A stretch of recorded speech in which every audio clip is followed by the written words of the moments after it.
Universal studio మొత్తం reclaim land తెలుసా? అక్కడ ఏం లేదు, రిక్లెయిమ్ ల్యాండ్ తీసుకొచ్చి పెట్టారు, ఆర్టిఫిషియల్ ఐలాండ్ అది. Sir, one sincere gratitude. I was 1996 DSC, so in the same this thing I got it, and the system developed class అనుకుంటా sir 1996 లో.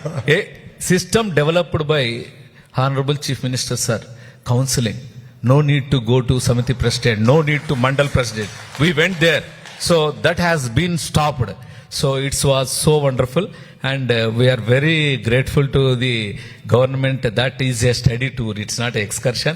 So for us it has upgraded our skills, and especially Singapore, if you talk about Singapore's skills and values, and you made clear that is విలువలతో కూడిన విద్య అనేటువంటిది పెట్టడము చాలా sir నిజమంటే నాకు ఆ విలువల గురించి చెప్పాలంటే, ఎందుకంటే మన మైథలాజికల్గా అదే ఉన్నింది కాబట్టి thank you for giving this wonderful opportunity. So we are very grateful sir. Thank you sir. జై. తిరిగి నాకు పని పెట్టారు అందరు. ఇప్పుడు చాలా అద్భుతమైన సలహాలు సూచనలు మీరు ఇచ్చారు. ఇది ఒకసారి మేము కూడా ఇంటర్నలైజ్ చేస్తాం. అంటే కొన్ని మరీ రాడికల్గా ఉన్నాయి, కొన్ని ఇమీడియట్గా చేయగలిగినవి ఉన్నాయి. ఎందుకంటే విద్యా వ్యవస్థలో నేను చెప్పినట్లు మార్పులు రావాలంటే సింపుల్గా స్విచ్ ఆన్ ఆఫ్ చేయలేం, స్లోగా ట్రాన్సిషన్ చేయాలి. అంటే మేము తీసుకునే నిర్ణయాలన్నీ కూడా పిల్లల్ని మనసులో పెట్టుకుని తీసుకోవాల్సిన నిర్ణయాలు. నీ జర్క్ మేము తీసుకోకూడదు. ఇది చేసినా పిల్లలు కోప పోగలుగుతారా, ఎంతవరకు కోప పోగలుగుతారు ఒకటి. రెండోది కూడా మనం చూస్తే మనకొచ్చే పిల్లలు చాలా డిఫరెంట్ డైవర్స్ బ్యాక్గ్రౌండ్ నుంచి వస్తారు. నేను ఇంటర్మీడియట్లో ఒక మధ్యాహ్న భోజనం తిరిగి ప్రవేశపెట్టాం మనం వచ్చిన board of intermediate education junior కాలేజ్కి వెళ్ళా. అక్కడ ఒక చెల్లెలతో కూర్చొని మాట్లాడుతూ ఉన్నాను. అమౌంట్ ఉంది, చిన్న వయసులోనే తల్లి తండ్రి చనిపోయారు, అమ్మమ్మ దగ్గర పెరుగుతుంది. అమ్మమ్మ చేపలు పట్టుకుని ఇంటికి వస్తే భోజనం ఉంటుంది, లేకపోతే ఉండదు కృష్ణానదిలో. సో ఆ mid day meal student kit వల్ల she able to continue our education. అంటే సైకలాజికల్లీ ఎంత ట్రామా వెళ్ళి ఉంటుందో పాప ఆలోచిస్తే. సో మనకు వచ్చే పిల్లలు కూడా చాలా disadvantage background, broken house holds, single parent, abusive parents, migrants. So ఇవన్నీ చూస్తే కూడా హౌస్ హోల్డ్ గ్రూప్ నుంచి వస్తారు మన పిల్లలు. సో మనం ఏంటంటే ఆ పిల్లల్ని ఈ స్థాయికి తీసుకురావాలంటే చాలా ఎక్కువ ఎఫర్ట్ కూడా పెట్టాలి. మనందరం కలిసికట్టుగా ఎక్కువ ఎఫర్ట్ పెట్టాల్సి వస్తుంది. ఇప్పుడు వేరే పాఠశాల ప్రైవేట్ సెక్టర్కి వెళ్ళేది ఏంటంటే పాజిటివ్ డిస్పోజిషన్ వెళ్తారు. మనకు అట్లా లేదు, మనకు ఆప్షన్ కూడా లేదు, మనం ఎవరిని కాదని అన్నాం. దాంతో ఏంటంటే మనం ఎక్కువ శ్రద్ధ కూడా పెట్టాలి. సో ఇది నేను మైండ్లో పెట్టుకుని చేస్తాను. ఏ నిర్ణయం తీసుకున్నా కూడా చాలా కేర్ఫుల్గా జాగ్రత్తగా చేస్తాం జరుగుతుంది. డెఫినెట్లీ అద్భుతమైన సలహాలు సూచనలు వచ్చినాయి. యాక్చువల్లీ అన్ని అద్భుతంగా ఉన్నాయి. కొన్ని ఇమీడియట్గా అమలు చేయగలుగుతాం, కొన్ని గ్రేటర్ డిస్కషన్ జరగాలి, ఇన్స్టిట్యూషనల్ డిస్కషన్ జరగాలి. నేను కూడా ఆలోచించాను, మేడం గారు కూడా ఇక్కడ ఉన్నారు కనుక ఎవరైతే ప్రజెంట్ చేశారో అది లీడర్గా మీరు లీడ్ చేసేదట ఆ వర్టికల్. సో దట్ మీరు ఏదైతే చేంజ్ చేయాలో మీతో మేము సంప్రదింపులు చేస్తాం, అవసరమైతే మీరు పీరియాడికల్గా వస్తాం మేడం గారిని కలిసి ఒక మెకానిజం క్రియేట్ చేసి అన్ని అమలు చేయకపోయినా మెజారిటీ మనం అమలు చేయగలుగుతామని నేను అనుకుంటున్నా. ఆ మోడల్ చూసిన కొన్ని గ్రేటర్ డిస్కషన్ జరగాలి, సమాజంలో ఇంకా చర్చ జరగాల్సిన అవసరం ఉన్నాయి కొన్ని. కానీ నాకు తెలుసు సింగపూర్ అది కేవలం ఏదో షికార్కి వెళ్ళేది కాదు, అక్కడ చాలా స్టబన్. మన మంత్రులు కూడా వెళ్ళారు కదా, 5 రోజులు వెళ్ళారు. వెళ్ళొచ్చిన తర్వాత మా ఐ థింక్ సత్యకుమార్ యాదవ్ గారు అన్నారు అక్కడ నాతో, మన హెల్త్ మినిస్టర్, అయ్యా నేను ఇంత బాగా చదువుంటే నేను ఐఏఎస్ అధికారిని అయ్యి ఉండే అన్ని ఇక్కడ ఎందుకు వచ్చి ఉంటాను, నేను మామూలుగా లేదు ఈ తోముడని. ఎందుకంటే అక్కడ కూడా మార్నింగ్ 8 to ఈవినింగ్ 6 వరకు కంటిన్యూస్గా అక్కడ ఇంకా టఫ్గా ఉండే మంత్రులకి, కంటిన్యూస్గా ఉండే. ఎందుకంటే ఇది ఒక నేర్చుకున్నానికి వెళ్ళాం, మీరు అన్నట్టు షికారు కాకుండా. బట్ మీరు కూడా ఒక రోజు బయటికి వెళ్ళి చూస్తే మంచిదే. అక్కడ చెట్లను భలే కాపాడతారబ్బా. చెట్లు మీరు సింపుల్గా చెట్టు తీయలేరు, చెట్టుకి తీయాలంటే పర్మిషన్ కావాలి, చెట్టు కొడితే అవుట్, జైలుకి వెళ్తారు మీరు. అక్కడ మనిషిని చంపినట్టే చెట్లు జైలుకి వెళ్తే. సో అక్కడ చాలా డిసిప్లిన్గా ఉంటారు. మీరు ఫుట్పాత్లు కానీ క్లీనింగ్ కానీ. నేను ఒకరోజు బాగా గుర్తు, అరౌండ్ రాత్రి 11-11:30కి నేను బ్రహ్మని వేరు వాకింగ్, మనకి పోల్స్ ఉంటాయి కదా లైటింగ్ పోల్స్, ఇట్లా టచ్ చేసాను నేను నుంచి ఇట్లా అన్నా, దుమ్ము లేదు స్వామి, లైటింగ్ పోల్స్కి దుమ్ము లేదు. నాకు ఇప్పటికీ ఆశ్చర్యం, లైటింగ్ పోల్స్ కి దుమ్ము లేకపోతే ఏంటారు పోయి దాన్ని ఎట్లా క్లీన్ చేస్తారు ఇప్పటికి తెలియదు.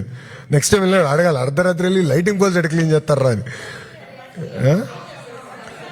అంటే ఎక్కడ మీరు చూస్తే మట్టి కంపడదు, దుమ్ము కంపడదు, సాయిల్ కంపడదు. Everything is covered with vegetation. వాళ్ళు వెజిటేషన్ మెయింటెనెన్స్ కి సంవత్సరానికి 2,000 కోట్ల రూపాయలు ఖర్చు పెడతారు. That is equal to all corporations put together. మనకున్న బడ్జెట్ వాళ్ళు గ్రీనరీ ఖర్చు పెడతారు. అంటే ఆ స్థాయికి వచ్చారు. నేను ఎందుకు చెప్తున్నానంటే ఆ స్థాయికి వచ్చారు. విద్యా వ్యవస్థ కూడా ఓవర్ నైట్ రాలే, వాళ్ళు క్రమీపంగా సుమారుగా 5-6 దశాబ్దాలు పట్టింది ఆ స్థాయికి వచ్చారు.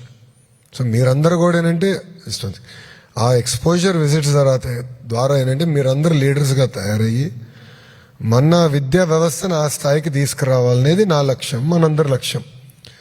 మీ అందరూ తెలుసా, మా ప్యాషన్ ఉంటే చేయాలి. ఇది ఏదో పాఠాలు చెప్పేసి వెళ్ళిపోతాం కూడా అది డిఫరెంట్. బట్ ఈ మార్పు తీసుకురావాలంటే చాలా ప్యాషన్ కావాలి, చాలా కమిట్మెంట్ కావాలి. ఇది ఓవర్ నైట్ అయ్యేది కాదు. మైండ్ సెట్ మనం మారాలి, సమాజం మారాలి, తల్లిదండ్రుల మైండ్ సెట్ మారాలి. ఎందుకంటే తల్లిదండ్రులు కూడా ఇన్వాల్వ్ అవ్వాలి. అదే సమస్య. వాళ్ళు ఏమనుకుంటున్నారు, పిల్లల్ని పంపించేశాం, బాధ్యత మీది ఆర్ మంది. అట్టేట కుదురుతుంది. ఇప్పుడు మనకుండేది ఇన్ని గంటలే, 8-9 hours, కానీ మన కాంటాక్ట్ అవర్స్ ఉండదు, మిగతా అంతా ఇంట్లోనే కదా. సో తల్లిదండ్రులు కూడా బాధ్యత తీసుకోవాలని నేను అనుకున్నా. ఇప్పుడు నేను ఉన్నా, మా బాబు parent teacher meeting must and should వెళ్తా. రూల్ పెట్టుకున్నా, ముందర స్కెడ్యూల్ చెప్తారు, ఆ రోజు నేను వేరే ఏ మీటింగ్లు పెట్టుకుని, ఏ రోజైనా పర్లేదు ఏ మీటింగ్ పెట్టుకోను, నేను కంపల్సరీ అటెండ్ అవుతా. నా పైన కూడా బాధ్యత ఉంది కదా. తండ్రిగా మా వాడు ఏం చదువుతున్నాడు, ఏం నేర్చుకుంటున్నాడు తెలుసుకోవాలి కదా. అట్లా తల్లిదండ్రులు కూడా ఇన్వాల్వ్ చేయాలి. అప్పుడే క్వాలిటీ పెరుగుతుందమ్మా. లేదంటే మావాడు చదివే నాకెందుకులే, టీచర్ అమ్మ చూసుకుంటుంటే కుదరదు. సో వాళ్ళని కూడా ఇన్వాల్వ్ చేయాలని బలంగా నేను నమ్ముతున్నా. అందుకే ఈసారి స్టూడెంట్లు కంపల్సరీ డౌన్లోడ్ పెట్టి వాళ్ళు డౌన్లోడ్ చేయాలి, యాక్టివేట్ చేసుకోవాలి. సో మార్కులు తెలుస్తుంది, అటెండెన్స్ తెలుస్తుంది, ఫీడ్బ్యాక్ కూడా తీసుకునే అవకాశం ఉంటుంది. సో ఆ మెకానిజం ఏర్పాటు చేద్దామని. 3 dimensionals.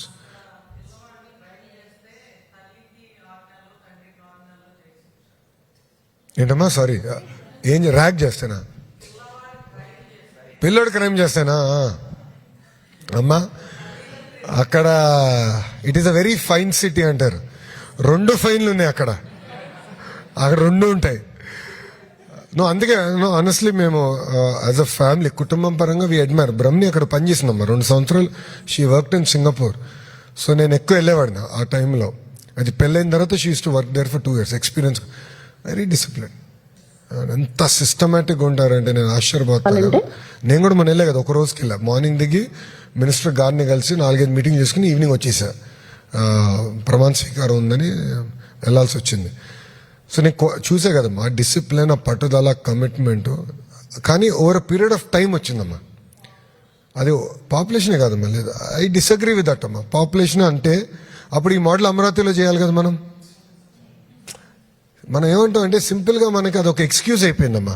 పాపులేషన్ తక్కువ కనుక సాధ్యం. అరే ఎట్లా పోయి ఓకే భారతదేశంలో ఒక ప్రాంతం చేద్దాం, అలా ఎందుకు చేయకూడదని ఆ మైండ్ సెట్ నుంచి బయటకు వద్దాం. నేనేమంటానంటే ఆ ఫర్మ్నెస్ ఉంది. ఆయన మీరు లీక్ వన్ యూది ఒక వీడియో ఉంటుందమ్మా యూట్యూబ్లో. సింగపూర్ ఎయిర్లైన్స్ పైలట్స్ స్ట్రైక్కి వెళ్తారు. అప్పుడు ఆయన ఆ వీడియో చూడాలి, మీరు గూగుల్లో చూడండి. ఆయన ఇంటి గట్టిగా చెప్తా అంటే, నేను దేశాన్ని నిర్మించాలనుకుని మీరు బ్రాండ్ అంబాసిడర్గా మారాల్సిన వారు మీరే స్ట్రైక్కి వెళ్తే ఎట్లా అని భలే గట్టిగా చెప్తాడు ఆయన. సో ఆయన ఏంటంటే దేశభక్తి, దేశం నంబర్ 1 ఉండాలి. ఆ కమిట్మెంట్ ఎంత బాగుంటుందంటే ఆయన చెప్పే విధానం. అందుకని ఆ పట్టుదల, కమిట్మెంట్ వల్ల, ఒక్క నాయకుడి వల్ల మొత్తం రాష్ట్రం, దేశం మారిపోతుంది. అదే అని అక్కడ చూసా. అందుకే ఆ అడ్మిరేషన్ ఉంది నాకు. అది సార్ సివిక్ సెన్స్ చాలా బాగుంటుంది. ఇప్పుడు మనం అక్కడికి వెళ్తాం, కూర్చోండి సార్, మనం అక్కడికి వెళ్తాము, వాటర్ బాటిల్ బయట వేయం, ఫ్లైట్ దిగిన వెంటనే ఇక్కడ వేస్తాం. కరెక్టే కదా? మనం సింగపూర్కి వెళ్తాం, అక్కడ వాటర్ బాటిల్ వేయాలంటే అయిపోయారు, వేస్తే అవుట్ అందరూ. ఫైన్ అన్నా కదా నీట్గా వేస్తాడు. కానీ మనమే తిరిగి వచ్చి ఇక్కడ వేస్తాం. అది సరే లాస్ట్ చెప్పండి.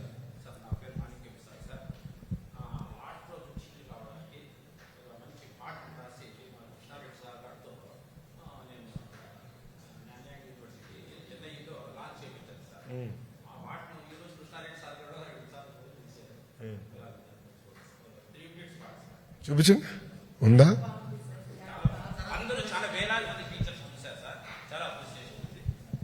చూపించండి ఫస్ట్ పార్ట్ చూడండి ఉందా